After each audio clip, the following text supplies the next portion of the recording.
Hare Krishna and good morning all of you. Students, today we will do the grammar workshop of the lesson The Wise Saint. इसका हम grammar workshop करेंगे which is on page number 46. Okay? So the topic of grammar workshop is would habitual action in the past.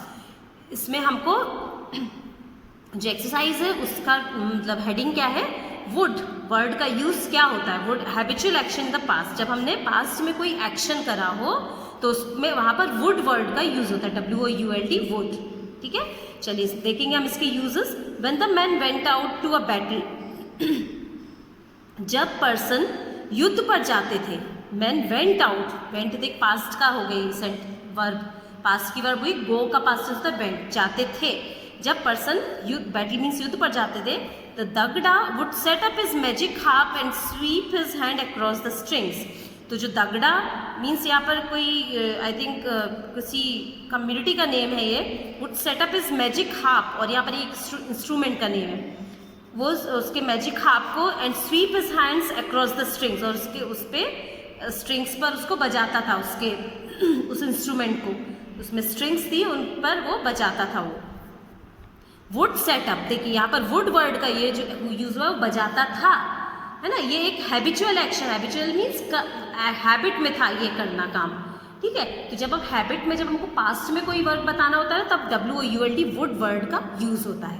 ठीक है, we use would to talk about a habit in the past. हम would word का use करते हैं किस बारे में बात करने के लिए, a habit in the past. Past में अगर हमारी कोई हैबिट थी कि जैसे मेरे को बोल रहा है कि मेरी पास्ट में रीडिंग करने की आदत थी, तो मैं क्या बोलूँगी इंग्लिश में इसको, I would like to read when I was young. ठीक है ना, जब मैं ऐसे बोलूँगी कि जब मैं यंग थी तो मैं I would like to read, I would like to read, मैंने यहाँ पर वुड वर्ड का यूज़ करा, है ना. मेरे को हैबिट थी मेरी पढ़ने की, जब हैबिट भी होनी चाहिए वो. ठीक है, तो पास्ट में कोई हैबिट है, at that time we use would word.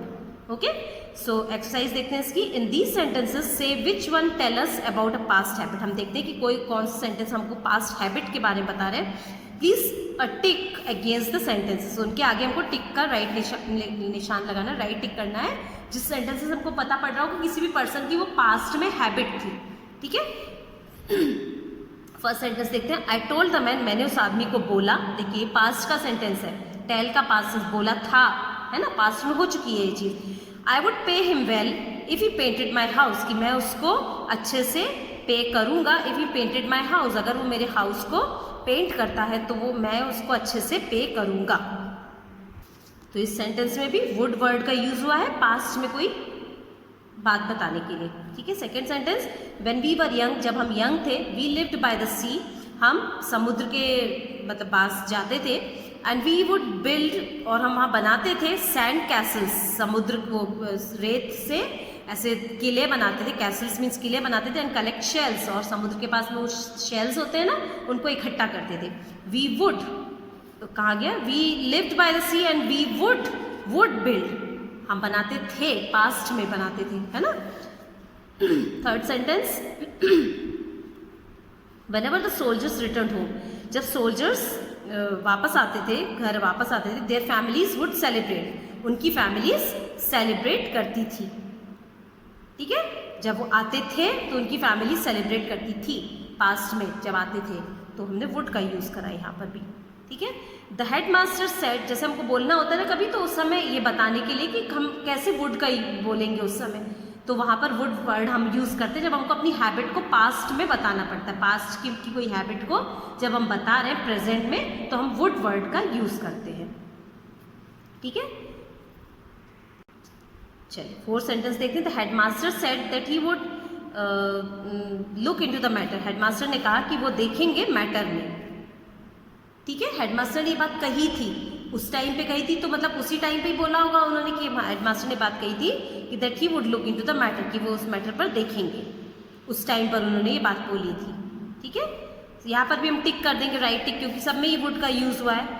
I asked her if she would like to come with us, मैंने उससे पूछा कि क्या अगर वो मेरे साथ आना चाहती है, तो इफ शी वुड लाइक, मैंने पूछा था, ये देखिए आस्क्ड हर, पास्ट में पूछा है ना, तो आई आस्क्ड हर, मैंने उससे पूछा कि क्या वो मेरे साथ आना चाहती है. इफ शी वुड, अगर पास्ट में आपने पूछा तो आप क्या बोलेंगे, if she would like to come with us.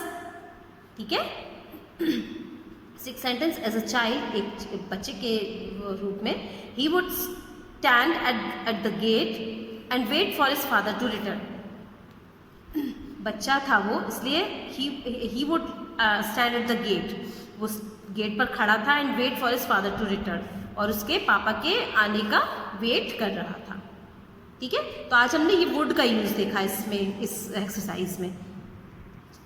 Now the next exercise is vocabulary. इसमें क्या करना है, look at these words and there meanings. यहाँ पर आपको ये वर्ड्स हैं और उनके मीनिंग्स देखने हैं। Band, a group of people who play music together, वो लोगों का ग्रुप जो कि म्यूजिक को एक साथ प्ले मतलब म्यूजिक प्ले करते हैं, और उनका ग्रुप होता है, उनको बोलते हैं बैंड, म्यूजिक बैंड होता है ना। ठीक है, क्लास कौन सा, क्या क्लास का मतलब क्या होता है, a group of pupils, pupils means होता है छात्र। स्कूल में आते हैं ना जो प्यूपिल्स, उनको प्यूपिल मीन्स होता है छात्र, उनका ग्रुप, हु स्टडी टुगेदर, जो साथ में पढ़ते हैं ना स्कूल, एक स्कूल में, at the same level. Same level means एक ही क्लास में पढ़ने वाले जो बच्चे होते हैं उनको बोला जाता है क्लास। जैसे थर्ड क्लास के बच्चे तो क्लास 3 में पढ़ेंगे सारे बच्चे, है ना, तो वो क्लास कहलाती है। The words band and class are called collective nouns. यहाँ पर कलेक्शन का शो हो रहा है, देखिए बैंड और क्लास से। बैंड का मीनिंग भी ग्रुप है, जिसमें लोगों का ग्रुप होता है, और क्लास में भी बच्चों का ग्रुप होता है, छात्रों का ग्रुप होता है ना। तो ये दोनों नाउन्स कैसे हो गए, कलेक्टिव नाउन्स हो गए, क्योंकि इनसे कलेक्शन शो हो रहा है। इसमें एक पर्सन नहीं शो हो रहा है, इसमें शो हो रहा है कि ये पर्सन्स का ग्रुप है, कलेक्शन शो हो रहा है। सो ये दोनों वर्ड्स जो है ये कलेक्टिव नाउन्स है। Here are few more examples, यहाँ पर कुछ और एग्जाम्पल दिए हुए हैं। हर्ड, हर्ड का मीनिंग होता है group of cattle, deer et cetera. किसके ग्रुप को बोलते हैं हर्ड, जो कैटल मीन्स भेड़, और जो हिरन, उनका जो ग्रुप होता है ना। आप क्या बोलेंगे, जैसे मान लीजिए आपने देखा कि मैंने जू में कैटल का ग्रुप देखा, तो आप क्या बोलेंगे, I saw heard of cattle in the zoo. ठीक है, जब आपको उसका ग्रुप बोलना है तो आप क्या बोलेंगे ना, हर्ड ऑफ कैटल। ठीक है, उसके बाद ब्लॉक, ब्लॉक क्या होता है, ग्रुप ऑफ हाउसेस और फ्लैट्स। जैसे कई सारे बोलते हैं ना, ब्लॉक था, मैंने ब्लॉक ए, ब्लॉक बी, बड़ी बड़ी सिटीज़ में होते हैं ना, ब्लॉक ए में रहते हैं कोई, ये लोग ब्लॉक बी में रहते हैं। सो वहाँ पर कितने सारे फ्लैट्स होते हैं एक ऐसे बने हुए, तो उसको बोला जाता है ब्लॉक। ठीक है ना, ब्लॉक शेप में होते हैं ना वो। ठीक है, Here are some collective nouns as we use, copy them in your notebook। आपको ये आपकी कॉपी में नोट करना है। आप देखिए कलेक्टिव नाउन को, a flock of sheep, sheep means भेड़ों के झुंड को क्या बोलते हैं, फ्लॉक। कैटल मीन्स होता है जानवर। ठीक है, कैटल का मीन्स जानवर होता है, कोई से भी एनिमल्स। ठीक है, और भेड़ों के झुंड को बोलते हैं flock. A shoal of fish, fish के झुंड को बोलते हैं शोल। अ स्वैम ऑफ बीज, जो मधुमक्खियाँ होती हैं उनके झुंड को क्या बोलते हैं, स्वैम। ठीक है, अ पैक ऑफ वोल्स, वोल्स मीन्स भेड़िए, उनके ग्रुप को बोलते हैं pack. A herd of cattle, जो एनिमल्स होते हैं, पेट्स एनिमल्स होते हैं ना, उनको बोलते हैं हर्ड ऑफ कैटल। अब प्राइड ऑफ लायंस, और लायंस के ग्रुप को बोला जाता है प्राइड। ठीक है, आज स्टूडेंट्स हमने ग्रामर वर्कशॉप एंड वोकैबुलरी, ये 2 एक्सरसाइजेस हमने करी है। और आपको जैसे ये वाला तो कलेक्टिव नाउन्स, तो you have to write in the fair copy, and जो ग्रामर वर्कशॉप है, this exercise you have to do in your book and learn the vocabulary this exercise very well. ठीक है, ये जो कलेक्टिव नाउन्स है ना, in terms को आप याद कर लीजिएगा कि किसको, जैसे बैंड किसके कलेक्टिव नाउन को किसके लिए कलेक्टिव नाउन होता है बैंड। जैसे मान लीजिए आपको एग्जाम में आएगा group of people who play music together, उसको क्या बोलते हैं, तो आपको आंसर लिखना होगा उसको बैंड बोलते हैं। ठीक है, तो इस तरह से आपको ये वाली जो एक्सरसाइज है वोकैबुलरी के जो कलेक्टिव नाउन्स का है, ये आपको आपकी फेयर कॉपी में इसको नोट करना है। ठीक है, और फेयर कॉपी में नोट करके इसको लर्न भी करिएगा। ठीक है, okay, so do this work and submit me on time. Okay, that's all for today. Thank you all of you and take care.